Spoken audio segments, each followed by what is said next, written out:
volets. Donc, on appelle professeur Jaled pour nous parler du rôle du vieillissement dans la survenue de troubles de l'équilibre.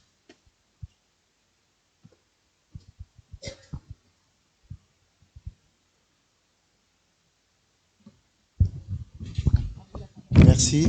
Donc, je tiens à mon tour à remercier mes amis, les organisateurs de ce congrès, pour m'avoir donné l'opportunité de participer avec eux et de parler du rôle du vieillissement dans la survenue de troubles d'équilibre, qui est, paraît-il, un thème qui est assez compliqué parce qu'on ne parle pas dans un cadre nécessairement pathologique, c'est un cadre plutôt physiologique.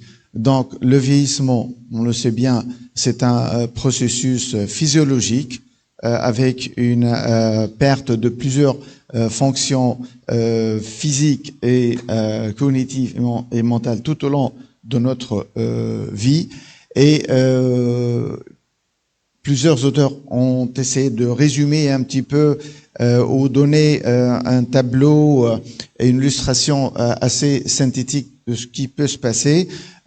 Comme dans ce modèle qui va nous donner tout ce qu'on appelle un petit peu des entrées, les inputs, qui dépendent de l'environnement et des conditions externes et qui sont en partie le stress oxydatif, l'intensité ou la qualité de l'exercice physique, oui ou non, existe ou n'existe pas, les intoxications tabagiques, l'exposition à la pollution, à la radiation et beaucoup d'autres choses, le régime alimentaire, le côté psychologique, le stress psychologique.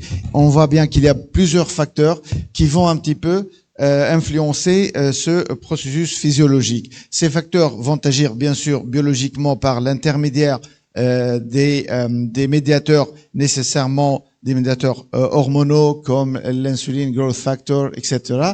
et qui vont à la fin nous donner des outputs sous forme de vieillissement cellulaire, de dysfonctionnement mitochondrial, de problèmes de régénération et d'autres problèmes extra-biologiques.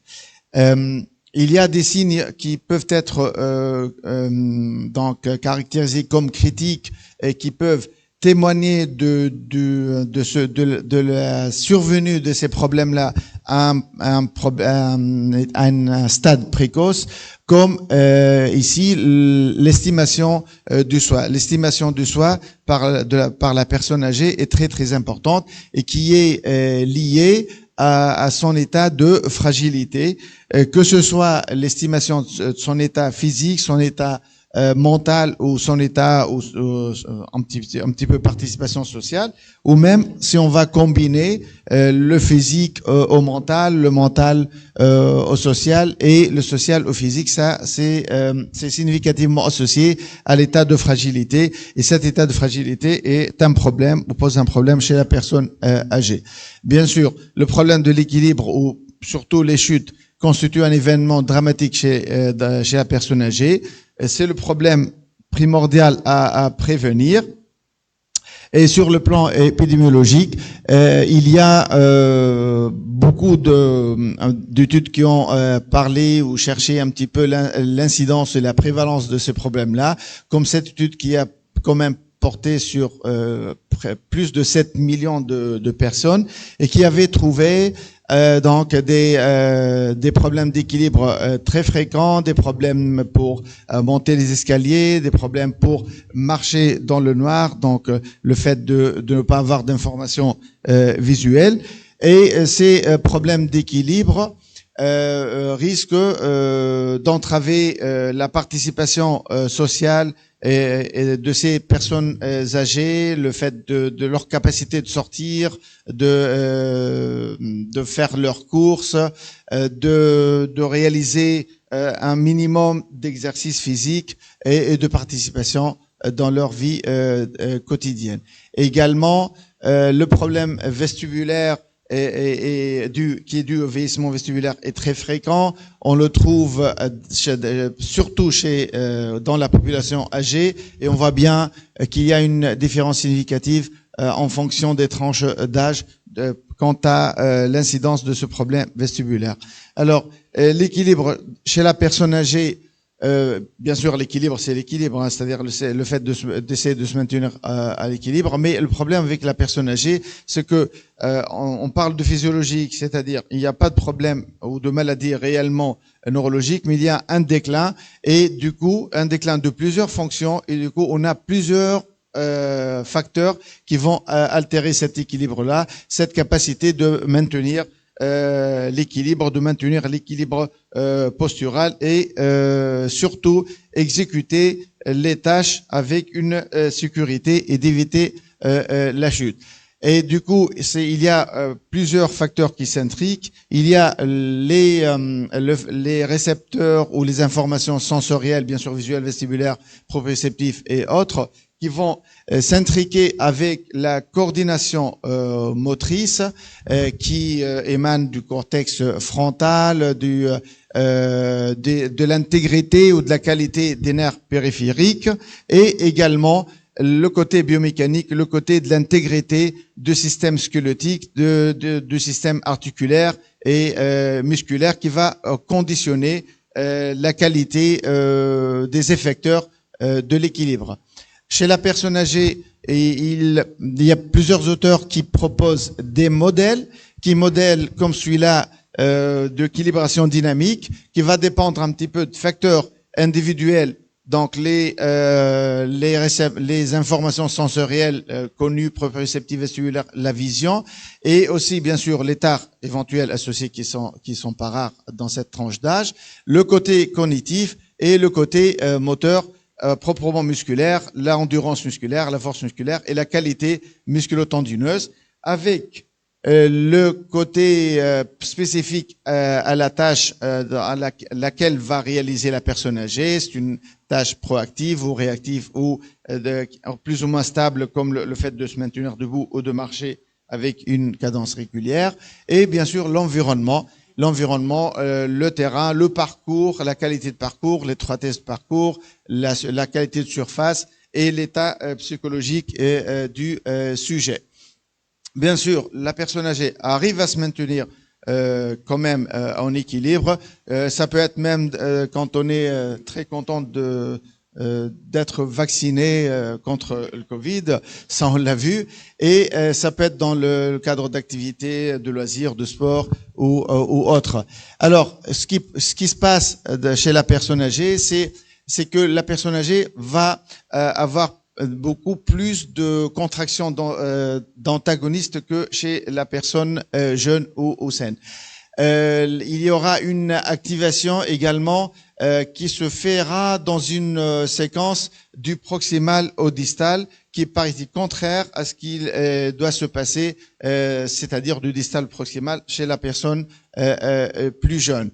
L'oscillation chez la personne âgée augmente, mais ça ne veut pas dire quel risque de chute, hein, c'est une augmentation d'oscillation pour s'équilibrer, et la diminution de la sensibilité au niveau de la plante du pied, au niveau des orteils, au niveau du talon, c'est très très important, et du coup la reconnaissance de la position du positionnement du pied est très compliqué chez la personne âgée. Également le vieillissement du système vestibulaire, le problème des informations visuelles, et le déclin un petit peu de la force musculaire, et tout ce qui est information sensorielle nécessaire pour maintenir la stabilité. Il y a plusieurs études, hein, bien sûr, qui confirment un petit peu cette augmentation d'oscillation en fonction de l'âge et en fonction des conditions, yeux fermés, yeux ouverts, ou la surface sur laquelle on se met, que ce soit pour donc la surface ou pour la fréquence. Également, dans une même population, par exemple, de femmes, on a constaté que il y a une augmentation donc une perturbation posturale, yeux fermés et yeux ouvert, surtout dans le médio latéral, un peu moins sur l'antéro postérieur. Alors, puisque c'est un petit peu compliqué chez la personne âgée, il y a ce qu'on appelle le modèle fonctionnel spiral qui va prendre en compte plusieurs facteurs, notamment le déclin fonctionnel qui va affecter la vision de soi, qui va entraîner une vision négative de la part de la personne âgée, qui va réduire sa participation dans la vie quotidienne, qui va lui-même retentir sur l'activité physique. Il y aura une activité physique réduite avec un déclin fonctionnel additionnel, ce qui va encore aggraver la vision négative de la personne âgée par rapport à son état de santé, et on sera dans un cercle vicieux. Alors, il y a une étude intéressante qui a un petit peu essayé de vérifier le degré ou l'amplitude donc d'interaction de ces facteurs-là. En fait, pour les traits pleins, c'est l'effet direct, le lien direct, s'il est significatif ou non, et en pointillé, c'est quand on prend un intermédiaire. C'est-à-dire, par exemple, pour l'effet là des attitudes du sujet âgé sur les problèmes de marche et d'équilibre, l'effet direct il est significatif, vous voyez bien, mais si on prend l'intermédiaire qui est l'activité physique, il devient non significatif avec le 0.11. Donc c'est pas toujours, le lien n'est pas toujours par un intermédiaire, et on peut avoir des liens directs ou indirects. Par exemple, dans ce cas, l'attitude de la personne âgée est directement non significative sur la fonction, mais par l'intermédiaire de problèmes de l'équilibre, elle devient significative. Donc, c'est pour dire que quand même c'est assez compliqué sur le plan de la personne âgée. Bon, le vieillissement du système vestibulaire, donc on le connaît, et professeur Penou l'a traité dans les problèmes neurologiques, et c'est en tout cas le vieillissement du vestibule est dû à des facteurs génétiques, à des mécanismes centraux, à des interactions internes, notamment l'apoptose cellulaire, et des modifications par des autres facteurs comme les facteurs toxiques, l'exercice et le régime alimentaire. Le côté cognitif est fondamental chez la personne âgée, parce que finalement la personne âgée a des problèmes cognitifs, on le sait bien, et qui ces problèmes-là risquent de retentir sur la fonction motrice, fonction cognitive et sensorielle. Heureusement que la personne âgée va chercher un petit peu à compenser, au niveau par le recrutement fonctionnel, par la bilatéralité, etc. Et il y a des choses qui peuvent enrichir cette cognition, comme l'exercice, comme un nouveau apprentissage, qui va améliorer un petit peu ou diminuer l'effet de l'âge sur la neurocognition et sur l'équilibre et la marche.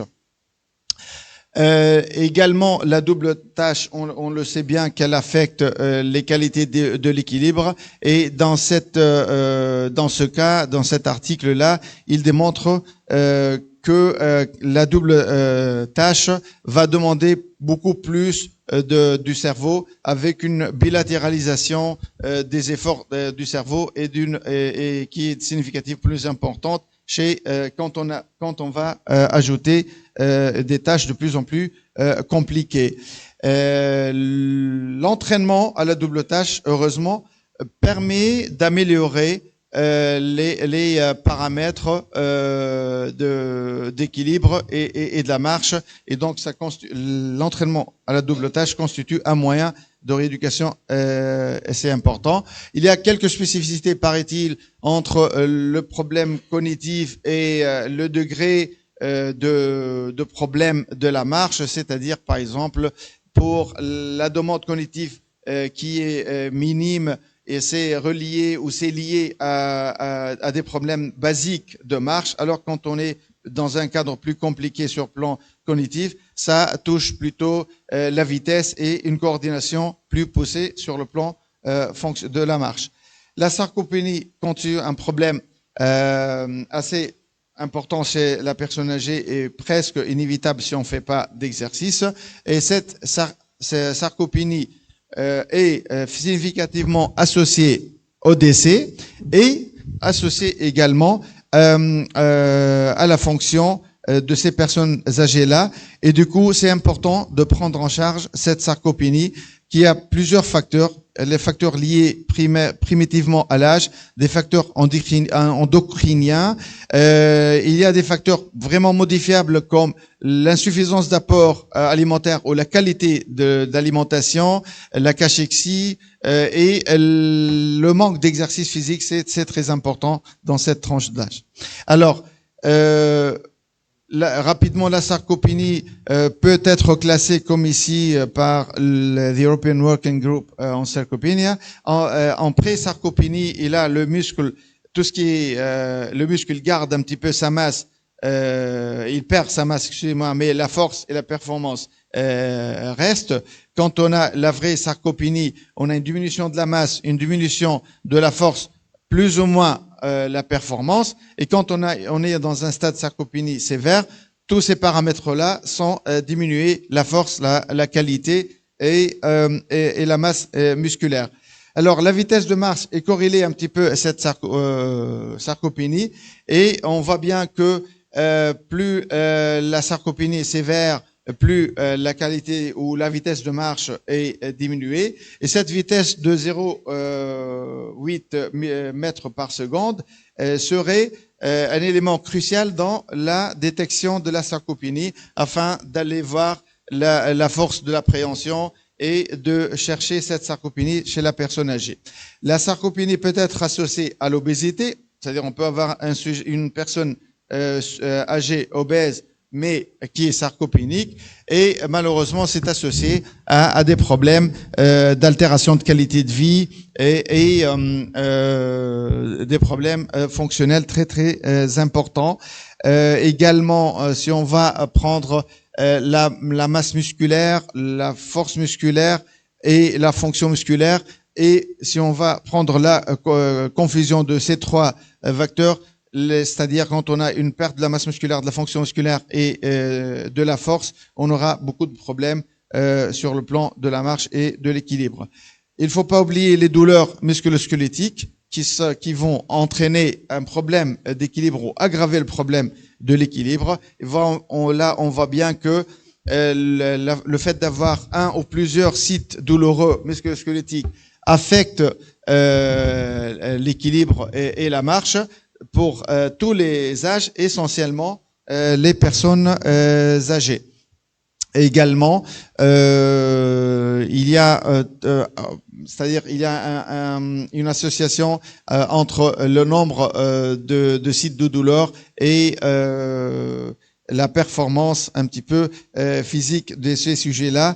Et ces études ont été faites en écartant beaucoup de facteurs de confusion pour essayer un petit peu de relier le problème de la performance aux sites douloureux. Également, là, on voit bien que les douleurs musculo-squelettiques rentrent bien dans ou aggravent tout ce qui est équilibration et on aura donc une aggravation de la capacité d'équilibration chez les personnes âgées quand ils ont plus d'un site douloureux, notamment les oscillations et la capacité de s'équilibrer. Par exemple, si on prend la douleur lombaire qui est assez fréquente dans la population âgée, on va trouver que elle affecte la surface d'oscillation, les paramètres posturaux, également les paramètres cliniques, c'est-à-dire la vitesse de marche et le time tap and go test. L'appui monopodal n'a pas été significatif. Il y a le stress oxydatif au niveau du cerveau, c'est très très important. Il y a beaucoup d'études qui ont été faites sur ce côté-là, comme cette étude qui avait évalué le stress oxydatif au niveau du cerveau en réalisant plusieurs tâches de complications donc progressive, et qui avait démontré que chez les personnes âgées, le stress oxydatif est plus important que la population jeune au niveau du lobe frontal et somatosensoriel. Également, la surface d'oscillation et la variabilité de la marche est associée à ce stress oxydatif qui doit être donc pris en compte. Alors, avant de finir, je rappelle que on fait de plus en plus de neural network, du machine learning, afin de pouvoir incorporer plusieurs facteurs, puisqu'on voit bien qu'il y a plusieurs facteurs intervenant dans le problème de l'équilibre de la personne âgée, afin d'essayer de prédire le risque de chute. Et par exemple, dans cet article-là, le fait d'introduire plusieurs éléments, les pathologies, la douleur, les données stabilométriques, etc., ça nous permet de vérifier avec une précision que peut atteindre les 96% comme ici là, le risque de chute. Je termine immédiatement. On a un petit travail, on est en train d'incorporer des données à partir de la stabilométrie dans notre service, et quand même on est arrivé pour le moment à une spécificité un petit peu avec une précision de 92,3% pour dire que le patient est chuteur ou non. Bien sûr, ce modèle nécessite un apprentissage continu, et c'est un petit peu de l'informatique, hein. Voilà, donc je termine en disant que le processus de vieillissement, bien sûr, c'est un processus continu, il n'est pas complètement évitable, sauf que sa courbe peut être ralentie. Il y a plusieurs facteurs qu'on pourra agir là-dessus, notamment les facteurs modifiables, le fait de s'entraîner à la tâche double, le fait de favoriser la compensation, le traitement de la douleur, la prise en charge, la détection et la prise en charge de la sarcopénie, le fait de diminuer le stress oxydatif du cerveau est très très important, et le fait de chercher un petit peu les personnes âgées en risque de chute. Et merci. Merci. Merci, cher ami, pour cette excellente présentation.